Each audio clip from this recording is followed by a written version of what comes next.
संगत जी प्यार से कहना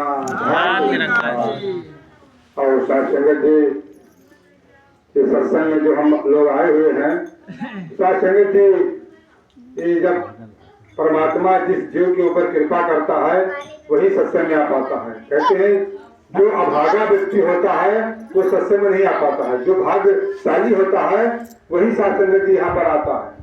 अभागे लोग जो है नहीं आ पाते हैं। साथ संगत जी सत्संग बहुत दुर्लभ बताया गया है।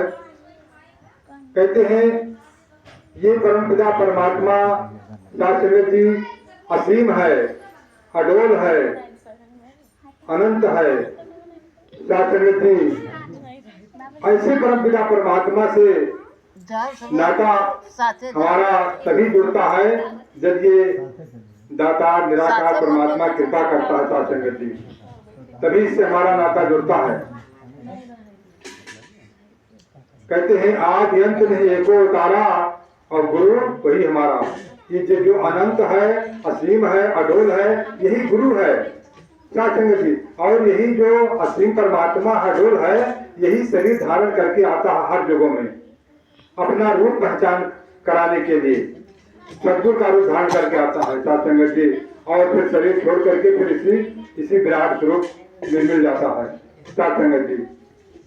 तो इसकी पहचान केवल ब्रह्मज्ञानी सत्य महात्मा कर पाते हैं, सबके बस की बात नहीं है। लिखा सो जाने जो जनाई और जानत तुम्हें हो जाए। जो इसे ब्रह्म का असीम परमात्मा का पहचान करा देता है वही जो है सदगुरु होता है। तो संसार में सदगुरु तो बहुत है लेकिन उनकी परिभाषा लोग समझ नहीं पाते हैं कि सदगुरु किसको बनाना चाहिए। जबकि हम रामायण पढ़ रहे हैं सो जाने जो जनाई और जानत तुम्हें, तो जो इसे ब्रह्म असीम परमात्मा अडोल अविनाशी का पहचान करा दे वही सदगुरु होता है। बाकी साथ संगत जी अपने आप को तो बहुत सारे सदगुरु बने हुए हैं साथ संगत जी। तो कहते हैं सदियों से पहले ये निरंकार था, आज भी है और कल भी रहेगा। ऊपर तो देख प्राणी सूरज चांद तारे हैं, इनको बनाने वाला यही निरंकार है साथ संगत जी। नीचे देखो प्राणी धरती जल अग्नि है, इनको भी बनाने वाला यही निरंकार है।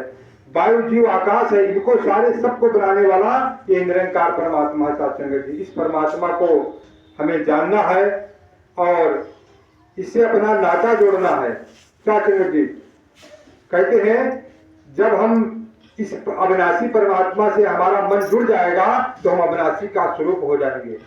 हम ये परमपिता परमात्मा को शांत स्वरूप कहा गया है। जब हमारा मन इससे जुड़ जाएगा तो हमारे मन में शांति आ जाएगी साथ संगत जी।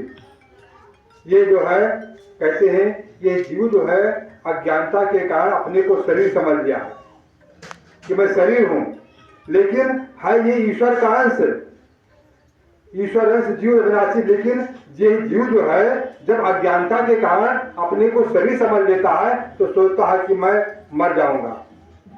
और जब ये इसको ज्ञान की दृष्टि से ये देखता है कि मैं तो ईश्वर का अंश हूँ, मैं हमेशा रहने वाला हूँ, मैं मरूंगा नहीं। मरता कौन है? शरीर मरता है। लेकिन जब आपकी ये स्थिति बन जाती है कि मैं तो आत्मा हूँ, मैं नहीं मरूंगा, मैं हमेशा रहने वाला हूँ, और ये जीव जब शरीर की स्थिति में रहता है तो सोचता है कि मैं मर जाऊंगा। और तो ये स्थिति हमारी कब बनेगी?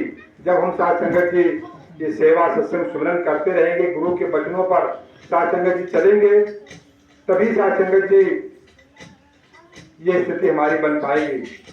और इसीलिए गुरु ने ये हमें 3 कर्म जो बताया है, इसीलिए बताया कि हमारे मन में ये असीम अडोल परमात्मा बस जाए साथ संगत जी। अगर हम जैसे अपने बच्चे का नाम लिखा दिया और वो स्कूल नहीं जाएगा तो पास नहीं हो पाएगा, कुछ नहीं सीख पाएगा।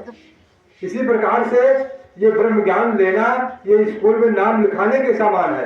अब हमें कर्म करना है, सेवा सत्संग सुमरन। ये जब तीनों कर्म हम करेंगे तब ये निरंकार परमात्मा हमारे मन में बसेगा साथ संगत जी। और इस निरंकार पर हमारा अगर 100% विश्वास है तो हमें 100% लाभ मिलेगा, 50% विश्वास है तो हमें 50% विश्वास लाभ मिलेगा। वो तो हमारे ऊपर डिपेंड करता है कि हमारा कितना विश्वास है। जबकि कहते हैं जो ज्ञान मिला है उनको ज्ञानी कहते हैं साथ संगत जी। जिनको ब्रह्म ज्ञान मिला है उनको ज्ञानी कहते हैं साथ संगत जी। तो कहते हैं भगवान कहते हैं कि ज्ञानी मुझको चार प्रकार के भक्त होते हैं, चारों प्रकार में ज्ञानी मुझको अत्यंत प्रिय है और अंत में मेरे धाम को जाता है। लेकिन ज्ञानी उसी को कहते हैं जिसको एक पर जिसका विश्वास होता है कि अगर हमारा 5, 6, 7, 8 पर विश्वास है, 17 पर विश्वास है तो हम सोचाते ज्ञानी नहीं है। ये तो हमें तय करना होगा कि हम हमारा आस्था विश्वास 1 पर है कि 10, 5 पर है, 17 पर है। और साधुसंगत तो ज्ञानी जो होता है वो 1 पर, चाहे सुख हो चाहे दुख हो।